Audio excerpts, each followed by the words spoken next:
Hi అండి. ఎలా ఉన్నారు? అందరూ బాగున్నారా? నేనైతే చాలా బాగున్నాను. ఇది ఫ్రైడే వ్లాగ్ అండి.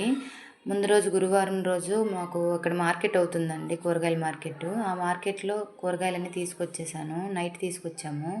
అయితే నైట్ టైం లేదని అవన్నీ క్లీన్ చేయడానికి పక్కకు పెట్టేశాను. మార్నింగ్ లేచి చూసేసరికి మేము టెంపుల్‌కెళ్ళి వచ్చి చూసేసరికి అన్నీ వాటర్‌గా అయిపోయాయి. అందుకని అవన్నీ తీసి క్లీన్‌గా శుభ్రం చేసేసి అన్నీ నీట్‌గా ఫ్రిడ్జ్‌లో అయితే పెట్టేసుకున్నాను.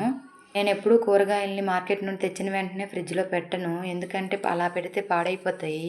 తెచ్చిన కూరగాయలన్నీ నీట్‌గా క్లాత్‌తో తుడుచుకొని ఆ తర్వాతే ఫ్రిడ్జ్‌లో పెట్టుకుంటాను. ఇలా చేస్తే 1 వీక్ వరకు కూరగాయలు పాడవకుండా ఉంటాయి. ఎందుకంటే తడి ఉండదు కదా! అప్పుడు అలా చేస్తే నీట్‌గా ఉంటాయి. మా ఇంట్లో మా పిల్లలకి ఒక్కొక్కళ్ళకి ఒక్కొక్క కూర అంటే ఇష్టం. మా చిన్నమ్మాయికి బెండకాయ అంటే చాలా ఇష్టం. బెండకాయ ఫ్రై చేసిన, బెండకాయతో పప్పుచారు చేసినా చాలా ఇష్టంగా తింటది. మా పెద్దమ్మాయికి ఆలు అంటే చాలా ఇష్టం. ఆలు ఫ్రై చేసి ఇస్తే బాగా తింటది.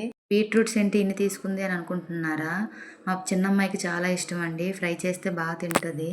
ఈ స్వీట్ పొటాటో అంటే నాకు చాలా ఇష్టం. అందుకే ఎక్కువగా తీసుకున్నాను. అవి ఉడకపెట్టుకొని తింటే బాగుంటుంది. ఎముకలకు కూడా బలం అంట. ఈరోజైతే మా పిల్లలు దోసకాయ పప్పు, బెండకాయ ఫ్రై చేయమన్నారు. అది నెక్స్ట్ వీడియోలో మీకు చూపిస్తాను ఆ వీడియో. Thank you all. Bye bye.